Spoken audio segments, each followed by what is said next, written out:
Oke, halo guys, welcome back to Korea Ramit bersama orang Korea yang medok. Oke, Polo, sesuai dengan thumbnailnya, aku ngerti kali ini pasti rame. Sebelum aku memulai video kali ini, aku pengen menyampaikan bahwa tujuanku kali ini menyampaikan apa yang terjadi lebih tepatnya. Tentunya aku bakal netral dan setelah nonton video kali ini, aku yakin pasti ada beberapa Polo yang bakal, kayak gini tuh. Pasti ada yang kayak gitu, jadi please dengarkan hingga akhir. Dan semua informasi yang tak berikan kali ini berdasarkan informasi yang ada di internet dan tak jamin netral. Oke, by the way, rambutku agak panjang, makanya aku pakai ini. Langsung kita mulai. Pertama-tama sebelum kita mulai, aku pengen menyampaikan fakta yang pasti hingga saat ini apa. Fakta yang pasti adalah kantor pajak menagih uang sejumlah 200 miliar rupiahan atau bahkan lebih kepada pihak Janu karena kantor pajak ngerasa pajak yang seharusnya dibayarkan oleh pihak Janu itu seharusnya lebih banyak. Masalahnya kita juga bingung. Loh, lah. Janu ini kan sukses, pasti dia juga punya ahli pajak. Kok iso kena masalah seperti ini? Ya toh, pasti banyak yang bertanya seperti ini. Dan betul, seperti apa yang disampaikan dari pihak entertainmentnya Janu alias Fantagio, saat ini kantor pajak memang menagih uang sejumlah 200 miliar. Tapi bukan berarti ini udah fix, melainkan kantor pajak ngerasa pajak yang dibayarkan itu kurang. Tapi kalau misalnya dari pihak Janu ataupun pihak entertainmentnya berhasil membuktikan bahwa pajak yang mereka bayarkan itu udah sepadan, nah kalau gitu yang 200M ini bisa jadi batal ataupun berubah nominalnya. Oke, jadi yang 200M ini merupakan angka yang disampaikan dari kantor pajak, bukan berarti ini angka fix. Nah, ini faktanya. Nah, sekarang tak jelaskan kok bisa ada masalah seperti ini. Aku yakin Pol-Pol pasti udah baca berita di sini, di sana, terus ada PT milik mamanya, membingungkan ya toh, tak jelaskan dengan mudah melalui video kali ini.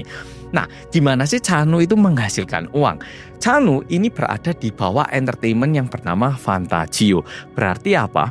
Kalau misalnya ada brand, ada pekerjaan, nah mereka menghubungi Fantagio, bayarnya juga ke Fantagio, Fantagio ngatur dan juga menjadi pihak tengah antara brand dengan Janu. Dan nantinya setelah mendapatkan pembayaran, mereka bagi hasil dan penghasilannya Janu ini dibayarkan kepada Janu. Nah, seperti ini. Lah, terus masalahnya apa? Terus PT mamanya Janu itu di mananya? Nah, kayak gini. Setelah brand deals itu tadi, kan seharusnya penghasilannya Janu diberikan kepada Janu ya toh. Tapi, kalau berdasarkan informasi yang beredar saat ini, uang yang seharusnya diberikan kepada Janu, misalnya ini 100 juta, itu nggak diberikan sepenuhnya kepada Janu, melainkan dipecah sebagian, mungkin 50 juta dikasih ke Janu, 50 juta lainnya dikasih ke PT yang dimiliki sama mamanya Janu. Nah, di sini pasti ada yang mikir, loh mas, berarti kan nggak ada bedanya. Ujung-ujungnya 100 juta ini ke pihaknya Janu. Nah, di sini Polo perlu paham masalah pajak di Korea. Kalau Polo baca berita yang dituliskan sama Dispatch, 200 miliar yang disampaikan oleh kantor pajak merupakan pajak pendapatan dari PT. Diperkirakan profit yang diraih oleh perusahaannya Janu ataupun PT-nya Janu itu mencapai sekitar ataupun lebih dari 1 triliun rupiah. Nah, uang 1 triliun rupiah, kalau misalnya pihak Fantagio ngasih 1T ke Janu langsung, sama ngasih 1T ke PT-nya Janu, ini beda total nominalnya di mata pajak Korea. Di pajak Korea, kalau seseorang itu penghasilannya di atas 10 miliar rupiah, pajaknya itu 45%.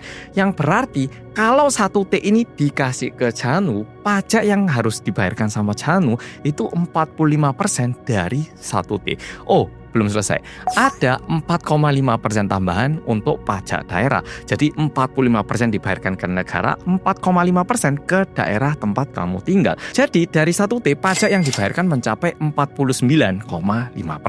Alias kalau 1T, yuk kita anggap aja 50%, sisanya 500M. Tapi kalau ini dibayarkan ke PT, pajaknya itu sekitar 24%, ditambah pajak daerah menjadi 26,4%, karena mesti 10%.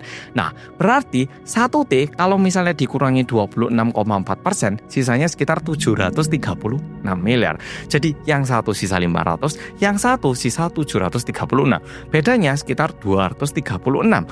Nah, mungkin di sini ada yang mikir, loh mas, tapi kan beda. Yang satu uangnya ini atas nama Janu, tapi yang satunya kan uangnya atas nama PT. Berarti yo percuma. Nah, bentar.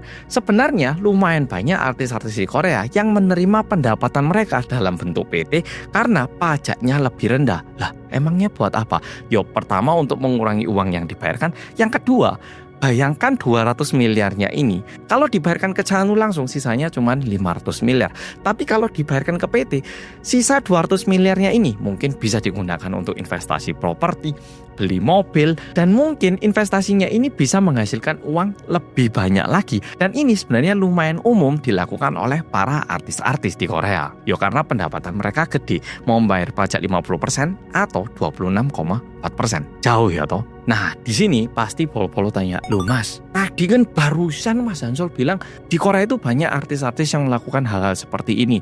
Tapi kenapa Janu yang kena? Nah, memang betul, tapi ada satu hal yang memang dikritik aneh sama kantor pajak. Ini kantor pajak yang bilang dan juga media-media lumayan setuju masalah ini. Karena gini, entertainmentnya Janu apa? Fantagio. Berarti yang melakukan pekerjaan-pekerjaan manajemen siapa? Fantagio. Jadi kalau misalnya pembagian hasilnya itu dilakukan oleh PT Fantagio, itu normal. Dan biasanya artis-artis mereka itu kalau bikin PT sendiri, ya berarti ini PT satu orang. Jadi misal aku artis terkenal di Korea gitu. Nah terus aku bikin PT, aku bikin manajemen sendiri, lalu dibayarkan ke PT ku. Nah kalau kayak gini sebenarnya kurang menjadi masalah. Bukan berarti nggak menjadi masalah, tapi kurang menjadi masalah.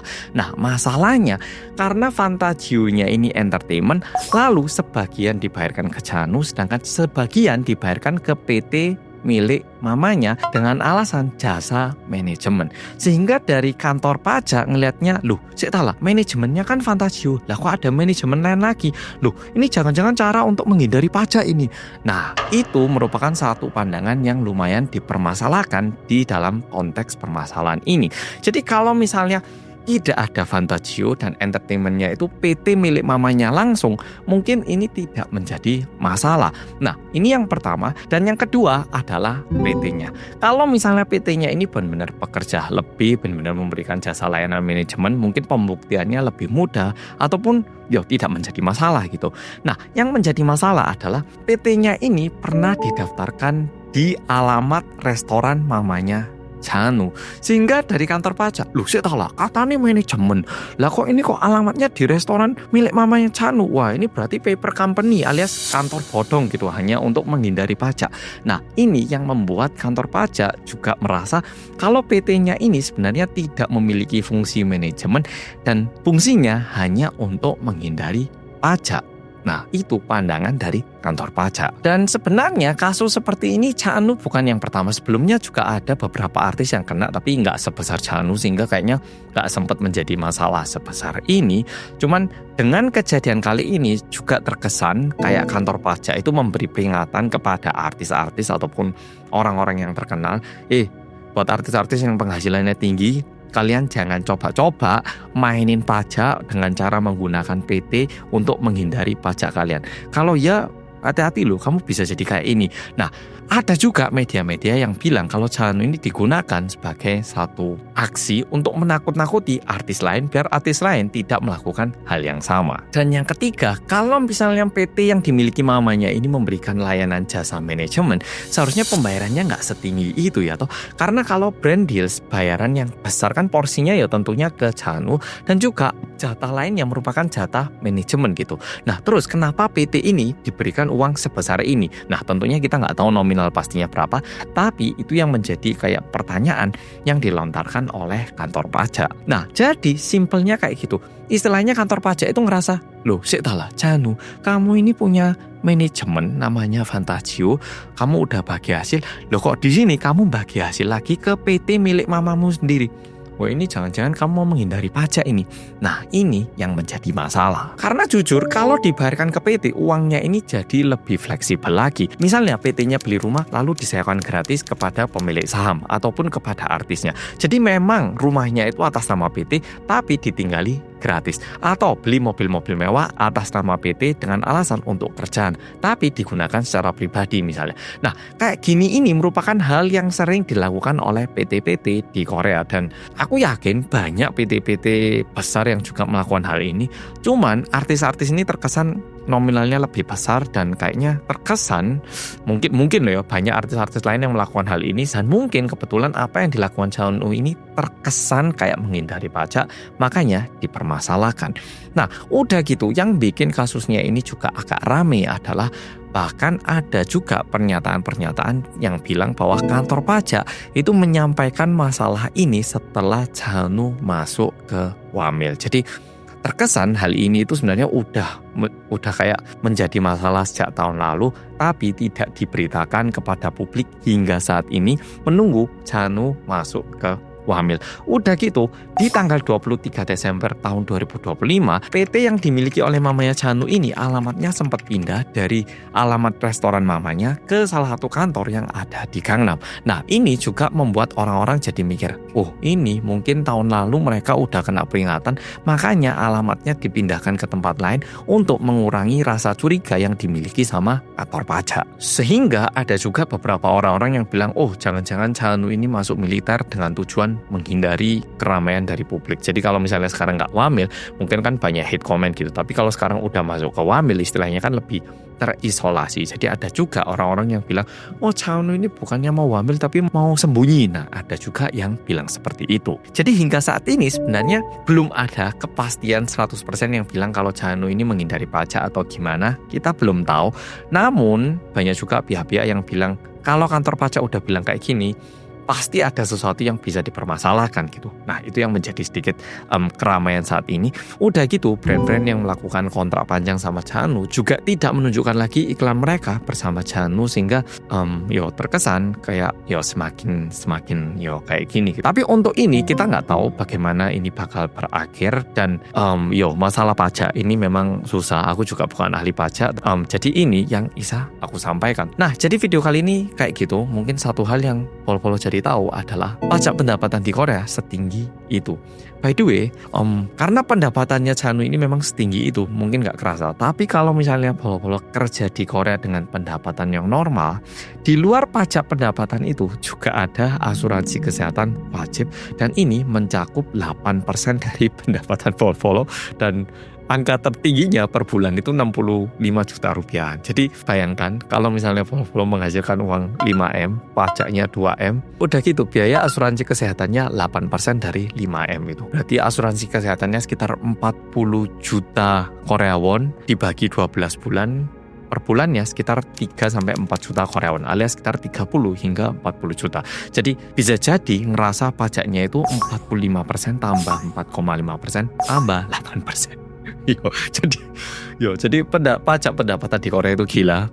Untuk jadi kaya di Korea itu susah. Lebih cepat jadi kaya dengan investasi. Karena kalau investasi pajaknya tidak setinggi pajak pendapatan. Oke, jadi kayak gitu mungkin polo-polo jadi lebih paham tentang kejadiannya ini.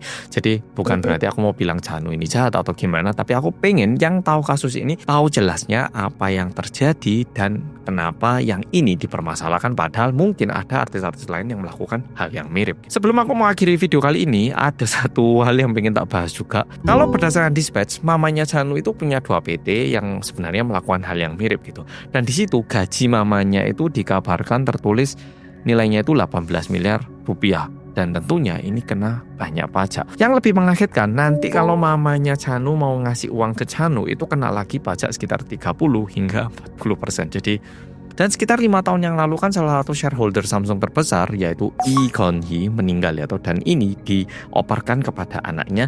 Waktu itu pajak warisan yang dikenakan itu mencapai 120 triliun rupiah. Jadi di Korea untuk jadi kaya itu emang susah, tapi orang-orang kaya membayar pajaknya juga gila-gilaan emang. Jadi video kali ini sampai di sini. Semoga polo-polo terbantu dan sekali lagi aku benar-benar netral dan aku berharap yang nonton video ini juga paham kalau aku benar-benar sebatas menyampaikan informasi. Makasih, Rek. Oke, dan hari ini Cha Eun-woo ada updatean di Instagramnya. Nah, setelah tak baca yang disampaikan oleh Cha Eun-woo adalah pertama, dirinya ingin menyatakan bahwa dia itu tidak melakukan pelarian ke Wamil, melainkan karena Wamilnya udah tidak bisa diundur lagi. Jadi Cha Eun-woo sangat menyayangkan masalah perpajakan ini tidak bisa diselesaikan sebelumnya dan juga minta maaf karena udah membuat keributan. Jadi inti khususnya kayak gitu, tapi kalau mau lebih banyak aku yakin Polo bisa melakukan translate di Instagram. Jadi Yap, updatean sampai sekarang di sini.